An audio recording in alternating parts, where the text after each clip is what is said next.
Hello दोस्तों, आज के इस वीडियो में हम बात करने वाले हैं कुछ इम्पोर्टेंट कॉन्सेप्ट के ऊपर बात करेंगे और साथ में कुछ न्यूमेरिकल्स को भी देखने वाले हैं जो कि आज का हमारा ये टॉपिक होने वाला है। डायमेंशनल एनालिसिस के ऊपर बात करेंगे और ये हमारा एनालिसिस का जो पार्ट नंबर 1 है। इसके पहले मैंने ऑलरेडी कुछ वीडियो बना दिए हैं, जैसे कि यूनिट एंड मेजरमेंट क्या होता है, उसके ऊपर मैंने काफ़ी इंपॉर्टेंट क्वेश्चंस को भी कवर किया है।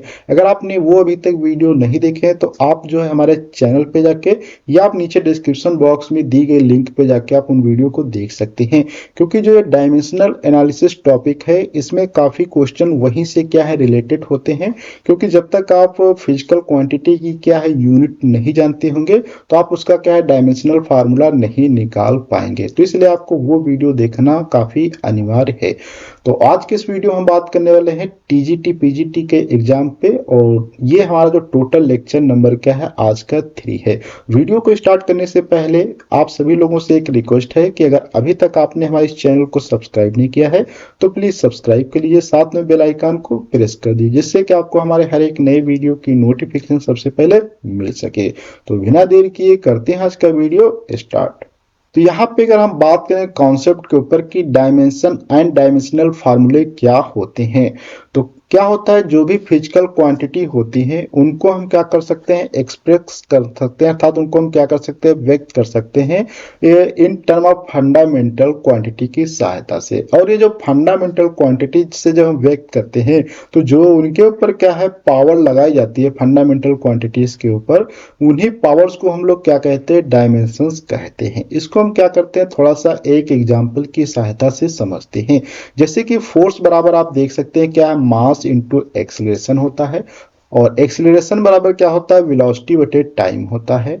तो यहाँ पे ये हमने समझा। अब थोड़ा सा यहाँ पे वेलोसिटी अगर टाइम को हम क्या करते हैं ब्रेक करते हैं तो फिर हमें क्या मिलता है वेलोसिटी बराबर लेंथ बटे टाइम हो जाएगा, बटे टाइम हो जाएगा।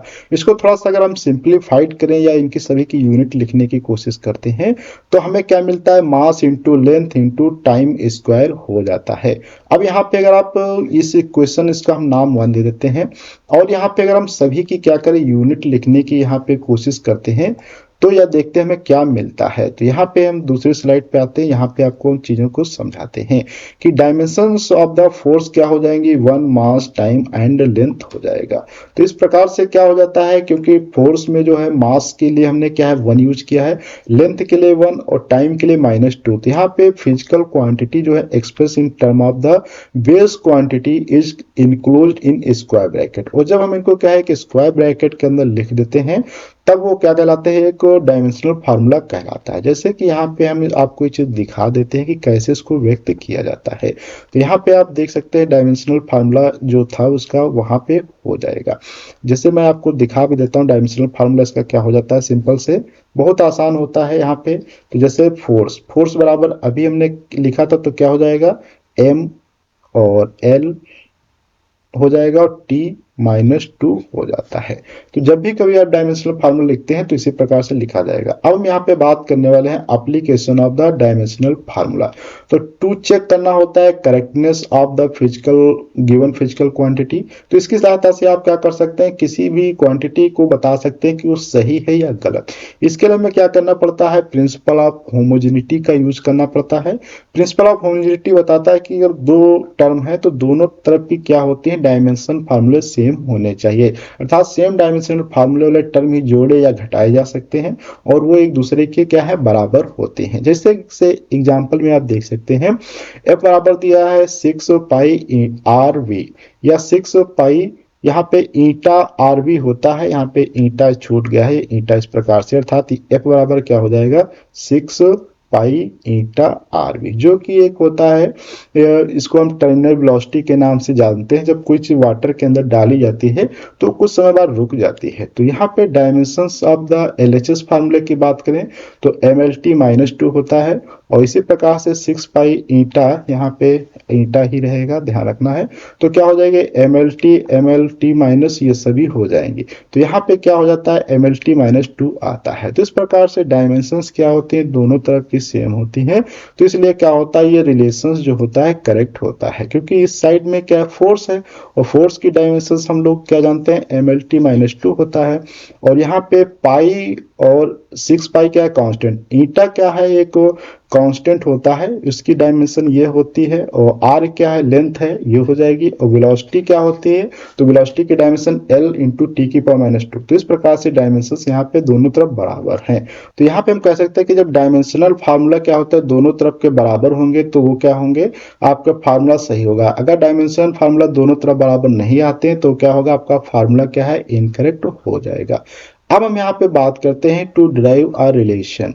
आप किसी रिलेशन को डिराइव करने में भी क्या है, डायमेंशनल एनालिसिस का यूज कर सकते हैं। जैसे कि यहाँ पे हम एक डिस्कस करते हैं, वी विल एक ले लेते हैं example. The amount of the liquid क्या है, flowing per second through a tube of radius r depend upon the radius of the tube, coefficient of the viscosity and pressure gradient. तो इसको हम derive कर सकते हैं बहुत आसानी से। ड्राइव करने का तरीका क्या होता है, यहाँ पे आप सिंपल से देख सकते हैं कि क्या होता है, डीवी बटे d t pi eta a r b होता है। ये क्या कह रहा है कि ग्रेडियंट जो है, वेलोसिटी ग्रेडियंट जो है, देख सकते हो कि क्या है, यहाँ पे कह रहा है पानी जो है था, तो लिक्विड फ्लोइंग पर सेकेंड किस पे डिपेंड कर रहा है, रेडियस के ऊपर डिपेंड कर रहा है, विस्कोसिटी के ऊपर डिपेंड कर रहा है, और प्रेशर ग्रेडियंट के ऊपर डिपेंड कर रहा है। तो यहाँ पे डिपेंडेंसी ये इस प्रकार से हमने व्यक्त किया है। जब भी ये प्रोपोर्शनलिटी साइन हटेगा, तो यहाँ पे कांस्टेंट लग जाएगा, जिसको हमने के नाम दे दिया है। अब यहाँ पे थोड़ा सा हम समझते हैं कि इसमें क्या हमें करना है। तो देखो, वेयर के क्या होता है, ये डायमेंशनल कांस्टेंट है, जहां पे एम नॉट एल की पावर 3। तो ये जो इस प्रकार के जब भी होंगे, तो आपको सभी तरफ क्या होते हैं, आपको पहले क्या है, डायमेंशनल फार्मूले सबके लिखने पड़ेंगे। प्रोपोर्शनलिटी कांस्टेंट को हटा देते हैं। तो यहाँ पे देखो, ये है, इसका हो जाएगा। यहाँ पे ये 3 क्वांटिटी थी, तीनों का मैंने क्या है, डायमेंशनल फार्मूला यहाँ पे लिख लिया है। जब भी यहाँ पे आप डायमेंशनल फार्मूला लिख लेंगे, उसके बाद आपको क्या करना है, कंपेयर करना पड़ेगा दोनों तरफ। तो आपको पहले एडजस्ट भी कर लेना है। जैसे कि यहाँ पे देखो, एडजस्ट करके लिख दिया एम ए प्लस बी सब चीजें, और एम नॉट एल की पावर टी की पावर माइनस 3 1 से। तो यहाँ पे कंपेयर करेंगे, तो देखो इधर क्या है, m की पावर a प्लस सी दिया गया है, और इधर क्या दिया गया है, 0। तो ये हो जाएगा आपका। इसी प्रकार से इधर देखो क्या है, l की पावर दिया है माइनस का a प्लस बी माइनस का 2c, इधर क्या है, 3 दिया गया। तो ये हो जाएगा। इसी प्रकार से t की पावर माइनस का a माइनस का 2c दिया गया है, और यहाँ पे -1, तो ये हो जाएगा। तो इस प्रकार से अब क्या है, आप इन इक्वेशंस को सॉल्व कर सकते हैं। जैसे कि आप चाहें तो इस इक्वेशंस को पहले सॉल्व कर दोनों को जोड़ देंगे, तो क्या हो जाएगा, -2 और माइनस, तो माइनस का क्या हो जाएगा, यहाँ पे c माइनस का c, और माइनस बराबर क्या हो जाएगा, 1। तो माइनस अर्थात c बराबर -1, तो माइनस माइनस कट जाएगा, तो c बराबर क्या आ जाएगा, 1 आ जाएगा। अब c का मान यहाँ पे अगर रखते हैं, तो a का बराबर क्या हो जाएगा, -1 आ जाएगा। और यहाँ पे अब a और c मान रख देते हैं, तो b का मान आसानी से निकाल सकते हैं। इसके बाद यहाँ पे आपको वो सभी मान रख देना है, तो ये आपका फार्मूला क्या हो जाता है, आसानी से ड्राइव हो जाएगा। और ये जो के होता है, प्रोपोर्शनलिटी कांस्टेंट, इसको जो हम एक्सपेरिमेंट की सहायता से निकालते हैं, तो इसका एक्सपेरिमेंटल मान जब निकाला जाता है, तो के का कितना आता है, π/8 आ जाता है। अब हम बात करते हैं यहाँ पे to convert the value of a physical quantity from one system से दूसरे सिस्टम में। इसमें देखो करना क्या होता है, सिंपल सा, जिस क्वांटिटी को आपको एक सिस्टम से दूसरे सिस्टम में बदलना हो, सबसे पहले आपको क्या करना पड़ेगा, उसका डायमेंशनल फार्मूला क्या आपको लिखना पड़ेगा। जब डायमेंशनल फार्मूला आप लिख लेंगे, तो हम लोग जानते हैं n1 u1 बराबर n2 u2, इस प्रकार से लिखना होता है। इसके बाद जैसे आपको ये वाली निकालना है इसका, तो ये मान लो किसमें है, आपको मान लो CGS में है, और ये मान लो किसमें है, MKS में है। तो यहाँ पे n2 बराबर आप सिंपल लिख देंगे, तो क्या हो जाएगा, n1 u1 बटे U2 यहाँ पे आ जाएगा। अब यहाँ पे U2 किस में है, ये आपका CGS सिस्टम में लिखना पड़ेगा, ये MKS में लिखना पड़ेगा। N1 क्या है, न्यूमेरिकल वैल्यू। तो यहाँ पे इसी प्रकार से यहाँ पे देखो लिखा गया है। बाद में दोनों चीजों को बराबर किया है, जैसे कि हम कन्वर्ट करते हैं 1 जूल को CGS सिस्टम में चेंज करना चाहते हैं। तो यहाँ पे ये ऊपर वाले सिस्टम की अगर हम बात करें तो ये सभी क्या है, MKS में है, और नीचे वाले क्या है, CGS सिस्टम में है। तो M2 L2 यहाँ पे आप सिंपल से चेंज कर सकते हैं। तो यहाँ पे आपको लिखना पड़ेगा, ऊपर नीचे बराबर करना पड़ेगा। तो ऊपर क्या है मीटर में, नीचे CGS, तो किलोग्राम, तो किलोग्राम को ग्राम में चेंज करते हैं, क्योंकि यहाँ पे आप देखेंगे तो ये जो ऊपर वाली चीजें, ये इतनी चीजें, ये सभी किस में है, MKS में है, और ये जितनी भी चीजें नीचे की हैं ये किस में है, CGS में। तो यहाँ पे MKS सिस्टम को CGS में चेंज करें या CGS को MKS में। तो MKS को आसानी से देखो क्या होता है, जैसे हम जानते हैं किलोग्राम, 1 किलोग्राम में कितना है, ग्राम होते 10 की पावर 3, तो वही यहाँ पे देखो नीचे लिख दिया गया है। इसी प्रकार से मीटर कितने होते हैं, 10 की पावर 2, समय तो बराबर ही होता है, तो यहाँ से 10 की पावर 7 क्या आ जाएगा, अर्ग बहुत आसानी से आ जाता है। अब हम अगले कॉन्सेप्ट के ऊपर बात करते हैं कि कुछ लिमिटेशन है आपके डायमेंशनल एनालिसिस की, उस पर हम बात करते हैं। तो यहाँ पे लिमिटेशंस में बात करें तो डायमेंशनल एनालिसिस जो है can not be applied to drive a relation. इस प्रकार के चीजों में नहीं यूज किया जा सकता जहां पे सम ऑफ प्रोडक्ट या सम ऑफ फ्रॉम अ रिलेशन दिया गया है, लाइक जैसे कि है S बराबर UT plus half AT square.